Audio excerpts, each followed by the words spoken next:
اتنی تکلیف جمع ہو چکی ہے کہ اب وہ اپنا دل ہلکا کرنا چاہتی ہے، اور اس وجہ سے میں نے اسے کچھ نہ کہا۔ کافی دیر رو دینے کے بعد میں نے اسے سینے سے لگایا اور کہا، بیٹا، جو بھی بات ہے مجھے بتاؤ، میں تمہاری ماں جیسی ہوں، میں ضرور تمہاری مدد کروں گی۔ اس نے جو ہی مجھے کچھ بتانے کے لیے منہ کھولا، میرا تو ایک دم سے دل دہلنے لگا۔ مجھے یقین ہی نہ آیا کہ وہ بچی اپنے اندر اتنا دکھ سموئے ہوئے تھی۔ میں کیسی کم بخت تھی کہ اس معصوم کے ساتھ رہتے ہوئے بھی اس معصوم کے کام نہیں آ سکی تھی۔ میں نے اسے سینے سے لگایا اور خاموشی سے اس کی روداد سننے لگی۔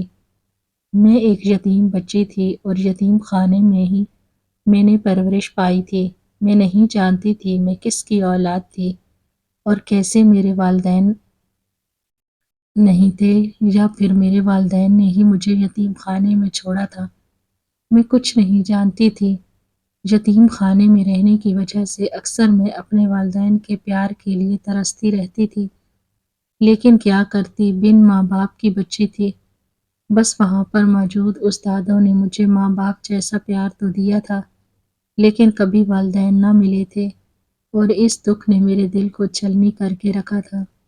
میں بہت چھوٹی تھی۔ مجھے یہاں کی آنر نے بتایا تھا کہ میں اس وقت 2 سال کی تھی جب مجھے یہاں پر کوئی دروازے پر چھوڑ گیا تھا، اور پھر یہاں کے آنر نے مجھے اٹھا کر میری پرورش کرنا شروع کر دی تھی۔ یہاں اکثر لوگ بچوں کو اڈاپٹ کرنے کے لیے آتے تھے، لیکن اکثر لوگوں کو بیٹا ہی چاہیے ہوتا تھا، اور وہ بس بیٹا ہی لے کر جاتے تھے، یا پھر انہیں ایک بڑا بچہ چاہیے ہوتا تھا، جیسے 8-10 برس کا۔ لیکن میں تو بہت چھوٹی تھی، اس وجہ سے بھی کوئی مجھے اڈاپٹ کرنے کے لیے بھی تیار نہ تھا۔ مجھے یہاں کی آنر کو ہی اپنی سربراہی میں لینا پڑا، اور باقی بچوں سے الگ ہی مجھے یہاں پر پیار ملنے لگا۔ میں بہت چھوٹی تھی اور سب سے چھوٹی تھی، اس وجہ سے بھی یہاں کی لاڈلی بن چکی تھی، لیکن پھر بھی اکثر میرے دل میں اپنے والدین کے لیے ایک سوال اٹھتا تھا کہ وہ کون تھے، کہاں تھے، اور مجھے چھوڑ کر کیوں گئے؟ کیا میں ان کی اپنی اولاد نہیں تھی، یا پھر وہ مر گئے تھے اور مجھے ان کے بعد کوئی یتیم خانے کے دروازے پر چھوڑ گیا تھا؟ یہ ایسے سوالات تھے جن کا جواب ڈھونڈنے سے بھی نہ ملتا تھا۔ میں نے اپنے والدین کو ڈھونڈنے کی بہت کوشش کی، لیکن مجھے وہ نہ ملے۔ جب میں 15 سال کی ہوئی تو مجھے کسی نے اڈاپٹ کر لیا، اور وہ بے اولاد تھے، کوئی اتنے امیر نہیں تھے، بس ان کا چھوٹا سا گھر تھا، اور اس چھوٹے سے گھر میں وہ 2 میاں بیوی رہتے تھے۔ کافی بوڑھے تھے، ان کی کوئی اولاد نہیں تھی، انہیں اپنے بڑھاپے کے سہارے کے لیے اولاد چاہیے تھی، اور ساری زندگی اولاد کا انتظار کرتے کرتے آخر انہوں نے اپنی پچھلی زندگی پر یتیم خانے کا رخ کیا تھا، اور یتیم خانے سے انہیں میں پسند آ گئی تھی، اور وہ مجھے اپنے ساتھ اپنے گھر لے آئے۔ ان لوگوں نے کبھی مجھے احساس نہیں ہونے دیا کہ میں ان کی سگے اولاد نہیں ہوں، بلکہ اسی روز سے ہی انہوں نے مجھے اپنی سگی بیٹیوں کی طرح ہی رکھنا شروع کر دیا تھا۔ مجھ سے بے حد محبت کرتے تھے، میرا بہت خیال رکھتے تھے، میری ہر خواہش پوری کرتے۔ یوں لگتا تھا جیسے میری زندگی جنت بن چکی ہے۔ اپنی زندگی میں ایسے بدلاؤ پر میری آنکھیں اکثر بھر آتی تھیں، اور میں اکثر اپنی نم آنکھوں کو صاف کرتے ہوئے اوپر آسمان کی طرف دیکھ کر اللہ تعالیٰ کا تصور کرتے ہوئے دل میں بے تحاشا اللہ تعالیٰ کے شکر گزار ہوتے کہ اس نے مجھے ایک گھر دے دیا۔ 15 سال کے بعد ہی صحیح، لیکن مجھے ایسے والدین سے ملایا جو مجھ سے محبت کرتے تھے۔ بھلے ہی ان لوگوں نے مجھے جنم نہ دیا ہو، لیکن پھر بھی یہ لوگ سگوں سے زیادہ ہو چکے تھے۔ دیکھتے ہی دیکھتے ان کے پیار کے بدلے میں ان دونوں سے میں بھی پیار کرنے لگی۔ ماں بھی بیمار رہتی تھی اور باپ بھی بلڈ پریشر کا مریض تھا، اسی وجہ سے میں نے ان دونوں کا سہارا بننے کا سوچ لیا تھا۔ میں اس وقت 9ویں کلاس میں پڑھتی تھی، اور ان لوگوں نے میرے اسکول میں داخلہ کروا دیا۔ بابا ایک آفس میں کام کرتے، جس سے انہیں معقول تنخواہ مل جاتی تھی۔ گھر کا گزر بسر اچھے طریقے سے چل رہا تھا۔ والدہ گھر میں ہی رہتی، اور میرے اسکول سے واپس آنے تک میرا انتظار کرتی رہتی تھی۔ اسکول سے میں واپس آتی، ان کے پاس بیٹھ کر ان کے ساتھ میں باتیں کرتی اور گھر میں یوں جیسے ایک رونق سی لگی رہتی تھی۔ وہ اکثر مجھے کہا کرتی تھی، بیٹا ہمارا گھر تو بالکل سونا سونا سا تھا، تمہارے آنے سے یہاں بہار آ چکی ہے۔ ہم دونوں ہمیشہ سے ہی اسی چیز کے منتظر رہے کہ خدا ایک نہ ایک دن ہمیں ضرور کوئی اولاد دے گا، لیکن خدا کی قدرت کہ اس نے ہمیں کوئی اولاد نہیں دی، ہماری اپنی کوئی اولاد نہ ہوئی، تو اس بات پر ہمیں کوئی اللہ تعالیٰ سے شکوہ شکایت نہیں۔ بے شک یہ اسی کی رحمت کے خزانوں میں سے ایک خزانہ تھا، اس نے ہمیں نہ دیا اور اس چیز سے آزمایا، تو ہم بھی خدا کا شکر ادا کرتے ہیں کہ اس نے ہمیں آزمائش دی، ہمیں اس قابل سمجھا کہ اس کی نظر عنایت ہم پر رہی۔ اگر اس نے ہمیں اولاد نہ دی تو کیا ہوا؟ یہاں پر کئی ایسے بچے موجود ہیں جنہیں والدین کا پیار نہ مل سکا۔ آخر کار میں نے تمہارے بابا سے کہا کہ ہم کیوں نہ قریب ہی کے ایک یتیم خانے سے پتہ کر لیں، ہو سکتا ہے کہ ہمیں وہاں سے کوئی بچہ مل جائے۔ تمہارے بابا کو ایک بیٹی کی خواہش تھی اور وہ کہتے تھے کہ ہماری اتنی بیٹی ہو کہ وہ ہمارے کام بھی کر سکے، ہمارے ساتھ باتیں بھی کر سکے، کیونکہ اب میرے گھٹنے جواب دے گئے تھے، کام بھی تو میں نہیں کر سکتی تھی۔ اس وجہ سے بھی ہم لوگوں نے یہ ارادہ کیا کہ ہم جائیں گے اور وہاں سے اپنے لیے ایک پیاری سی بیٹی ڈھونڈ لائیں گے۔ وہاں پر جاتے ساتھ ہی ہمیں تم نظر آئیں، ہمیں یوں لگا جیسے ہماری امید بر آئی ہو۔ تمہارے بابا کو تو پہلی نظر میں ہی تم بہت اچھی لگی تھی اور انہوں نے کہا تھا کہ بس مجھے کوئی اور بچے نہیں دیکھنے، مجھے بس یہی بچی چاہیے، اور پھر ہم تمہیں گھر لے آئے۔ خدا کا شکر ہے کہ تم نے ہمارے گھر کو آ کر رونق بخشی، بیٹا ہمیشہ جیتی رہو۔ ہم ایسی ہی باتیں کیا کرتی تھی۔ انہوں نے مجھے اپنے بچپن کے قصے سنائے اور پھر اپنی شادی کے البم نکال کر مجھے اپنی شادی کی تمام تصاویر دکھائی تھی اور میں خوشی خوشی ان کے سامنے جھومتی رہی۔ اتنے عرصے میں مجھے ایک خاندان ملا تھا اور اس خاندان نے مجھے مکمل کر دیا تھا۔ میں چاہتی تھی کہ میں اس خاندان سے کبھی نہ بچھڑوں۔ آہستہ آہستہ وقت گزرنے لگا، میں پڑھنے لگی اور میرے والدین بوڑھے ہوتے گئے۔ بابا اب پہلے کی طرح کام نہیں کر سکتے تھے، امی کی طبیعت بھی خراب رہنے لگی۔ بابا اکثر پریشان رہتے کہ اب وہ کام بھی نہیں کر سکتے اور کام نہ کرنے کی وجہ سے وہ گھر کیسے چلائیں گے، گھر کا گزارا کیسے ہوگا۔ ایک دن ان کو سوچتے ہوئے پایا، میں ان کے پاس گئی اور انہیں اس پریشانی میں بیٹھے دیکھتی تو کہتی، بابا آپ کیوں پریشان ہیں، سب ٹھیک تو ہے؟ تو وہ میرے سر پر ہاتھ رکھتے اور کہتے، بیٹا تمہارے ہوتے ہوئے کچھ غلط کیسے ہو سکتا ہے، تمہارے آنے سے تو سب کچھ ٹھیک ہو گیا ہے، بس ذرا بڑھاپے نے آ لیا ہے تو یوں محسوس ہوتا ہے جیسے اب کام نہیں ہو سکتا، اور جب کام نہیں ہو سکتا تو گھر کا گزارا کیسے چلے گا۔ بس انہی چیزوں نے مجھے پریشان کر رکھا ہے۔ میں اکثر ان کے اس دکھ میں برابر کی شریک رہتی تھی۔ انہوں نے ہمت کی اور اپنے کام پر لگ گئے تھے۔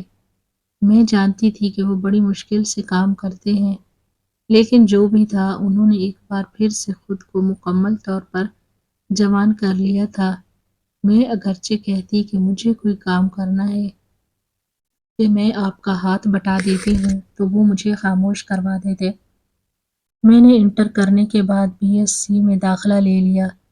گھر کا کام بھی آرام سے ہو رہا تھا، سب کچھ ٹھیک چل رہا تھا۔ اسی دوران امی کی طبیعت خراب ہو گئی۔ مجھے ان کی طبیعت کو دیکھ کر بہت پریشانی رہنے لگی۔ میں نے اس بارے میں بابا سے بات کی تو انہوں نے میرے سر پر ہاتھ رکھ کر کہا، بیٹا پریشان مت ہو، اللہ سب ٹھیک کرے گا۔ ایک روز اچانک ہی وہ بے ہوش ہو گئیں تو بالکل ہوش میں آنے کا نام ہی نہ لیا۔ بابا گھر واپس آئے، میں نے انہیں بتایا تو وہ جلدی سے انہیں ہاسپٹل لے گئے۔ ہاسپٹل لے جانے کے بعد پتہ چلا کہ ان کی شوگر بہت ہائی ہو چکی ہے اور بہت ہی مشکل ہے ان کی شوگر نارمل ہو۔ لیکن ڈاکٹر نے کہا تھا کہ ہم اپنی پوری کوشش کر رہے ہیں۔ امی کے بارے میں یہ بات سن کر میری آنکھوں سے آنسو نکل آئے تھے۔ وہ بھلے میری سگی ماں نہیں تھی، لیکن مجھے پالنے والی ماں ہے۔ ان کا دکھ مجھے اپنا دکھ لگنے لگا تھا۔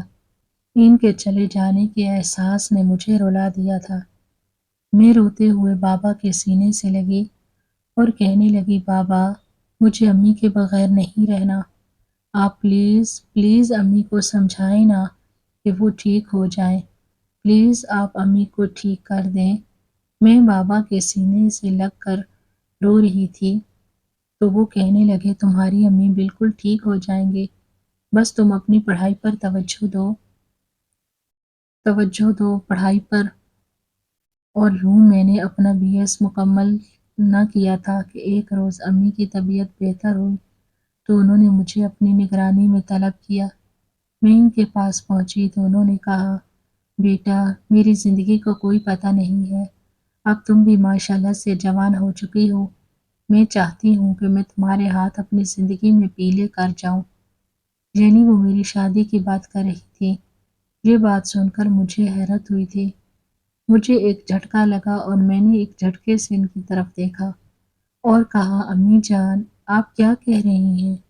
مجھے شادی نہیں کرنی۔ میرے باپ نے میرے سر پر ہاتھ رکھتے ہوئے کہا، بیٹا، دیکھو، بیٹیاں تو ہوتی ہی پرایا دھن ہیں۔ انہیں جتنا بھی گھر میں سنبھال کر رکھا جائے، انہیں آخر کار ایک نہ ایک دن پرائے گھر کا ہونا ہی ہوتا ہے۔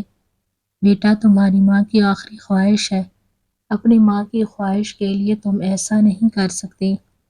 آخر کار میں نے ان کی بات پر سر جھکا دیا۔ انہوں نے مجھ سے میری پسند کے بارے میں پوچھا، لیکن مجھے کوئی پسند نہیں تھا۔ مجھے بس پڑھنا تھا۔ میں نے انہیں کہا کہ آپ جس کے ساتھ میری شادی کر دیں۔ بس میں اپنی پڑھائی مکمل کرنا چاہوں گی۔ آپ ان لوگوں سے یہ بات کر لیجئے گا۔ ان دونوں نے میرے سر پر ہاتھ رکھا اور پھر امی کچھ بہتر ہو گئیں۔ ہسپتال سے واپس آ گئیں۔ آہستہ آہستہ میرے لیے رشتے آنا شروع ہو گئے۔ بابا نے دیکھ بھال کر بہت اچھی جگہ میرا رشتہ طے کر دیا۔ لڑکا باہر رہتا تھا، اچھا کماتا تھا، ماں کے علاوہ کوئی نہیں تھا۔ اپنا گھر تھا، سب کچھ اچھے سے تھا۔ ان لوگوں کو بھی میں پسند آ گئی تھی۔ بابا نے میری مرضی کے ساتھ ان سے شادی کر دی اور میں یوں دوسرے گھر چلی آئی۔ یہ لوگ بہت اچھے تھے۔ میری ساس اکثر بیمار رہتی تھی۔ میرے شوہر شادی کے کچھ عرصہ بعد ہی پردیس چلے گئے۔ اس وقت میں ماں بننے والی تھی۔ بہت جلد ہی میری گود میں ایک چاند سا بیٹا آ گیا۔ بیٹے کے بارے میں سن کر میرے شوہر کو اتنی خوشی ہوئی کہ وہ ایک بار پھر سے واپس گھر آ گئے اور انہوں نے اپنے بیٹے کو دیکھ لیا۔ کافی عرصہ گھر پر رہے، پھر 6 ماہ کی چھٹیوں کے بعد ایک بار پھر سے وہ واپس چلے گئے۔ ان 6 ماہ میں میری ساس کا انتقال ہو گیا تھا اور پھر میرے شوہر واپس دبئی چلے گئے۔ میں یہاں پر اکیلی رہ گئی۔ اکثر میں اپنے والدین کے گھر میں رہتی تھی۔ امی کی طبیعت کچھ بہتر ہونے لگی، لیکن ایک بار پھر سے ان کی طبیعت خراب ہوئی اور وہ اس دنیا سے رخصت ہو گئیں۔ زندگی کا تو سہارا ہی میرے ماں باپ تھے۔ امی کے جانے کا دکھ مجھے بہت زیادہ تھا۔ میری ماں کی وفات پر میں نے اپنے شوہر کو بتایا۔ انہوں نے کہا، میں ابھی 1 مہینہ پہلے ہی واپس آیا ہوں، میں نہیں آ سکتا، معاف کرنا، لیکن میرا دل تو تمہارے پاس ہے۔ اس تسلی سے میرے دل کو کافی سکون ملا تھا۔ اب میرا سہارا میرے بابا جان تھے۔ میں انہی کے ساتھ گھر میں رہتی تھی۔ آہستہ آہستہ بابا کی طبیعت بگڑنے لگی۔ امی کے جانے کے بعد انہوں نے ایسا دکھ اپنے دل پر لیا کہ اکثر ان کا بلڈ پریشر ہائی رہنے لگا اور وہ کام نہیں کر سکتے تھے۔ میرے شوہر جو دوسرے ملک میں سے اپنی تنخواہ بھیجا کرتے، اسی سے ہی گھر بہت اچھے سے چل رہا تھا۔ اچانک ان کی طبیعت خراب رہنے لگی تو میں نے اپنے شوہر کو کال کی اور انہیں گھر واپس بلا لیا۔ وہ میرے کہنے پر گھر واپس آ گئے، پھر بابا کو ہسپتال لے گئے۔ بابا کی طبیعت خراب سے خراب تر ہوتی گئی اور پھر اس دنیا سے رخصت ہو گئے۔ میں بہت پریشان تھی، میرے 2 سال کا بچہ تھا اور میرے شوہر نے مجھے سنبھال لیا۔ دکھ اتنا بڑا تھا کہ میں سنبھالے نہیں سنبھل پا رہی تھی۔ میرے شوہر کافی عرصہ میرے پاس رہے اور اسی دوران اللہ تعالیٰ نے مجھے ایک اور اولاد سے نواز دیا۔ یہ بھی میرا بیٹا ہی تھا اور پھر زندگی آہستہ آہستہ اپنے سفر پر گامزن ہونے لگی۔ میرے شوہر واپس اپنے کام پر چلے گئے اور میں یہاں پر اپنا گھر کا کام کرنے لگی۔ گھر میں اپنے بچوں کو سنبھالنے لگی، لیکن اچانک ہی مجھے کال آئی اور بتایا گیا کہ میرے شوہر کام کرتے کرتے فیکٹری کی ایک مشین میں آ گئے ہیں اور اس دنیا سے چل بسے ہیں، اور ان کی لاش بالکل بھی اس قابل نہیں کہ اسے پاکستان لایا جا سکے۔ میں نے ان لوگوں کو اجازت دے دی اور وہیں پر ہی میرے شوہر کا جنازہ پڑھا دیا گیا۔ میرے لیے یہ سب کچھ بہت مشکل تھا۔ میں اپنی اتنی سی زندگی میں بہت سے دکھ سنبھال چکی تھی، پہلے ماں کے جانے کا، پھر باپ کے جانے کا دکھ، پھر اب اپنے شوہر کے جانے کا دکھ۔ اتنے سارے دکھ اپنے اندر چھیلتی ہوئی میں تو شاید مر ہی جاتی اگر میرے بچے نہ ہوتے۔ اپنے بچوں کو پالنے کے لیے میں نے اپنے آپ کو حوصلہ دیا اور پھر اپنے لیے نوکری ڈھونڈنا شروع کر دی۔ خدا کا کرنا یوں ہوا کہ مجھے قریب کے آفس میں جاب مل گئی اور میں وہاں جاب کرنے لگی، لیکن وہاں پر بچوں کو لانا الاؤ نہیں تھا۔ اس لیے میں نے کوئی ملازمہ رکھنے کا سوچا تو ایک روز چوکیدار سے بات کر لی۔ اس نے مجھے کہا کہ میرے جاننے والوں میں ایک 10 سال کی لڑکی ہے جس کے گھر کام کرنے والا کوئی نہیں ہے، وہ تو آپ کے بچوں کو آسانی سے سنبھال لے گی، آپ اسے ماہانہ تنخواہ پر رکھ لیجئے۔ اس بات پر میں مان گئی۔ کچھ دنوں کے لیے لڑکی کو اپنے پاس بلایا اور پھر وہ لڑکی واقعی میرے بچوں کو اچھے سے سنبھالنے لگی تھی۔ میں اس سے جاننے لگی اور وہ میرے بچوں کو سنبھالنے لگی۔ میرے بچے اس کے ساتھ کافی اٹیچ ہو گئے تھے۔ میں اکثر آفس سے جلدی آ جایا کرتی تھی تاکہ میرے بچے روئیں نہ اور بچے اس سے مزید تنگ نہ کریں، لیکن بچی جب بھی آتی تب سے کافی خوفزدہ رہتی تھی، ڈری سہمی سی، اس کی آنکھوں میں خوف سا محسوس ہوتا تھا۔ میں نے سوچ لیا تھا کہ ایک روز اس سے ضرور پوچھوں گی، لیکن اکثر کوئی نہ کوئی کام ہو جاتا اور اس سے وجہ نہ پوچھ پاتی۔ آج اتوار تھا تو سب سے پہلے میں نے موقع ملتے ہی اس سے پوچھنا شروع کیا تو وہ ان ہاتھوں میں چھپا کر پھوٹ پھوٹ کر رونے لگی۔ میں نے اسے اصرار کیا اور کہا کہ مجھے بتاؤ کیا ہوا ہے، میں تمہارا ساتھ دوں گی۔ تو اس نے مجھے بتانے کے لیے منہ کھولا اور پھر جو بات بتائی وہ میرے سر پر آسمان پھوڑنے کے لیے کافی تھی۔ وہ مجھ سے کہنے لگی، باجی یہ جو آپ کا چوکیدار کام کرتا ہے نا، یہ میرا جاننے والا نہیں بلکہ میرے بابا ہی ہیں، اور آپ جانتی ہیں یہ بہت ظالم ہے، انہوں نے میری امی کو مار دیا تھا اور یہ مجھے بھی مار دیں گے۔ وہ پھوٹ پھوٹ کر روتے ہوئے مجھے کہنے لگی۔ میں نے حیرت سے اسے کہا، بیٹا ایسا کیسے ہو سکتا ہے؟ تو وہ کہنے لگی، آپ یقین جانیں میری امی کو انہوں نے مارا ہے کیونکہ یہ بہت ظالم تھے۔